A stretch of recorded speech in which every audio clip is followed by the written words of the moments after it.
మొత్తానికి ఎన్నికల ప్రచారం ముగిసిపోయింది. అన్ని పార్టీలు మ్యూట్లో ఉన్నాయి. ఇప్పుడు ఎన్నికల ప్రచారం 48 గంటల ముందే బంద్ పెట్టాలన్న ఈసీ నిబంధనలతోటి తెలంగాణ రాష్ట్రంలో ఇక నిన్న మొన్న శివుల మూత మోగిండే, ఆ మూత ఆగిపోయింది. ఇప్పుడు అసలైన ఘట్టం ఉంది. ఇప్పుడు బూతుల వారిగా, ఓట్ల వారిగా, కులాల వారిగా, ఇండ్ల వారిగా పంపిణీ కార్యక్రమాలు ఉంటాయి. ఇవాళ రేపు ఇవాళ రాత్రి ఎక్కువ ఉంటుంది.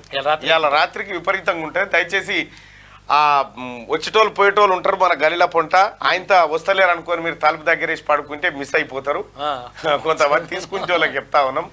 తర్వాత తీసి లైట్ వేసి పెట్టుర్రి, మేల్కొనే ఉన్నారనుకొని ఇట్లా టక్కున బెల్లు ఒక మామూలు టైంలోనేమో గొల్లెం గుద్దినా కూడా లేవనటువంటి వాళ్ళు ఇట్లా అలికిడైతే లేచేటువంటి పరిస్థితిలోకి రావాలి. ఇవాళ వస్తారు కూడా కామన్గా. ఎందుకంటే ఎన్నికలు అట్లా తయారైపోయినాయి.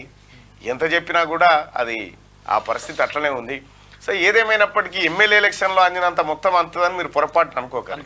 ఇక ఏదో మోతాదు అందా చెప్తారు, ఏదో ఒకటి చేస్తారు. కానీ ఇక రెండో విషయం ఏంటంటే న్యూట్రల్ ఓటర్ అని ఉంటాడు. ఇక్కడ వీళ్ళ ఎవరికి ఎక్కువ వస్తాయి, ఇలా ఇదొకటి ఉంటుంది. మనం న్యూట్రల్ ఓటర్ అనేటువంటి వ్యక్తి ఉంటాడు, గోపి అన్నట్టు. గోపి అంటే ఎవరిని కూడా ఆయన ఎక్స్ప్రెషన్స్ కూడా ఎట్లా ఉంటాయి. ఎవరైనా ఓటు వచ్చి అడిగితే, ఇప్పుడు బీజేపీ ఆయన ఓటు వచ్చేయడం ఇట్లా అంటాడు, కాంగ్రెస్ ఆయన వస్తే ఇట్లా, టీఆర్ఎస్ ఆయన వస్తే ఇట్లా అంటాడు. ఆయన మనసులో ఏముందో ఎవరికి అర్థం కాదు చెప్పాడు. ఇక్కడ సపోజు ఎనడం ఉన్నాడు, కాంగ్రెసే మంచిదోయ్ అన్నాడు అనుకో, ఒక సింపతైజర్, సింపతి న్యూట్రల్ ఓటర్ ఉంటాడు, ఇతనికి ఎక్కువ లబ్ధి. ఎందుకంటే అందరిచ్చిపోతారు. ఇప్పుడు న్యూట్రల్గా ఉండేటోళ్ళకి ఏం చేస్తారంటే, ఇటు కాంగ్రెస్ ఆయన ఇస్తాడు, బీజేపీ ఆయన ఇస్తాడు, బీఆర్ఎస్ ఆయన ఇస్తాడు, ఇంకెవరైనా ఇండిపెండెంట్లు ఉంటే వాళ్ళు కూడా ఇస్తారు. అయితే వీళ్ళు న్యూట్రల్ ఓటర్లకు మాత్రమే సాధ్యం. వీళ్ళు తలా 300 ఇచ్చినా కూడా 1200 రూపాయలు గిట్టుబాటు అవుతుంది. ఓటు ధర, ఓట్ల ధర కాదు, ఓటు ధర. ఇక సపోజ్ సింపతైజర్ ఉండి ఆ పార్టీ అంట ఈ పార్టీ అంట తిరిగినాం అనుకో, రాని ఓటు అని చెప్పి ఇది పక్క కాంగ్రెస్కే పోతుంది అనుకున్నాను అనుకో, వీళ్ళు ముగ్గురు ఇయ్యారు అన్నట్టు. లేకపోతే ఇది బీజేపీ ఆయన అనుకో, ఈయనడు ఇక పడంగా ఇచ్చినా వేస్ట్ అని అనుకుంటారు. అందుకే న్యూట్రల్ ఓటర్కి డిమాండ్ ఎక్కువ ఉంటుంది అన్న. తర్వాత ఇంకోటి ఏంటంటే, ఇక పార్టీ ఓటర్ అయితే బీజేపీ అని అనుకో, ఎట్లకైనా ఇస్తాడు కానీ వాళ్ళు కూడా ఇయ్యరు. అదొక బాధ ఉంది. బీజేపీ, నేను కట్టర్ బీజేపీ, కట్టర్ కాంగ్రెస్ అంటే కథమే, కట్టు పైసలు కట్టు. ఇటు ఇచ్చేటోడు ఇయ్యాడు, సొంత పార్టీ ఓడి ఇయ్యాడు, వాళ్ళు ఎట్లకైనా వేస్తారు కదా అని అనుకుంటారు. సహజంగా మా మనస్తత్వాలు అట్లా ఉంటాయి అన్నట్టు.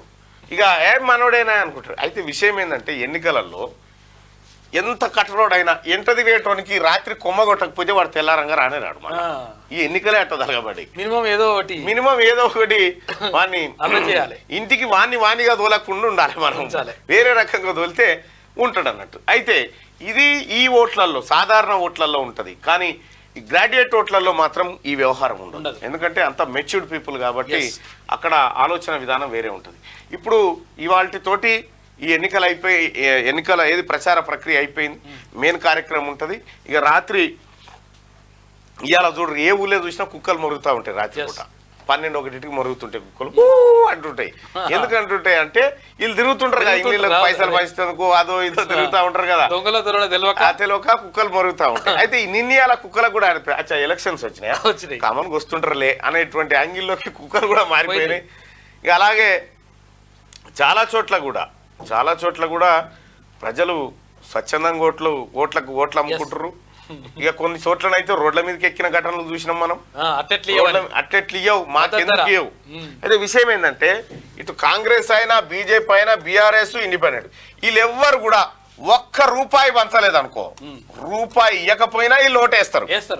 ఓటు ఎట్లా వేస్తారు మరి పోయేటప్పుడు, ఇట్లా మనమే ఒక్కరు రాలే ఇటేం కాలా అని చెప్పి పోతారు, ఓటేస్తారు. ఓటు వేయక మాత్రం మానరు వీళ్ళందరి ఇంట్లోకి. అయితే నేను గెలవాలనీనా ఎవరి గెలుపు వాళ్ళ కోసం ఇక మెల్లగా పైసలు తిత్తా ఉంటారు. ఇక ఈ ఓటర్లకు కూడా ఎరికే ఇవాళ తప్పితే సార్ మళ్ళీ దొరకడని ఇక వాళ్ళనే ఉన్న కాడికి వెళ్ళి దులుపుకొని అవతల పడతారు అంతే. ఇక ఒకే మనిషి ఇప్పుడు కొత్తగా ఏం చేశారంటే, ఈ కాంగ్రెస్ ఆయన ఓ 1000 రూపాయలు ఇచ్చిండు అనుకో, బీజేపీ ఆయన ఒక్క వ్యక్తికి 1000 రూపాయలు ఇచ్చిండు అనుకో, ఇప్పుడు ఏం చేసిరంటే జనాన్ని నమ్మతలేరు. నీ ఇమానం తిను, పూటక మీద చెయ్యేసి పూటక మీద చెయ్యి, దేవుని మీద ఇమానం తిను, ప్రమాణం తిను అని చేయిస్తారు అన్నట్టు. జనానికి కూడా అలవాటు ఈ ఉత్తయ ఇమానాలు ప్రమాణాలని. ఉత్తయాన్ని ఏం చేస్తావు ఆఖరికి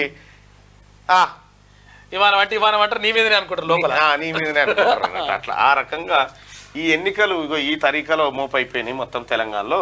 ఇక ఇవాళ నుంచి ఇదే గిలగిలు ఉంటుంది మొత్తం రాష్ట్రం అంతా. ఇవాళ ఇగో వాడు పైసలు మాస్తున్నాడు, వీడు మాస్తున్నాడు, వీడు మాస్తాడు, వాడు మాస్తాడు, అందరు మాస్తారు. పుట్టుకున్నా ఎవరి పైసలన్నీ ఎవరన్నా పట్టించినాను. ఇప్పుడు సపోజ్ బీజేపీ అయిన పైసలు బీఆర్ఎస్ అయినా పట్టించిండు అనుకో, అప్పుడు జనమే అయ్యో ఇట్లా మనవే కాదురా వచ్చే పైసలు కూడా అని తిడుతుంటారు అన్నట్టు. సానుభూతి అట్లో సానుభూతి వస్తూ ఉంటుంది.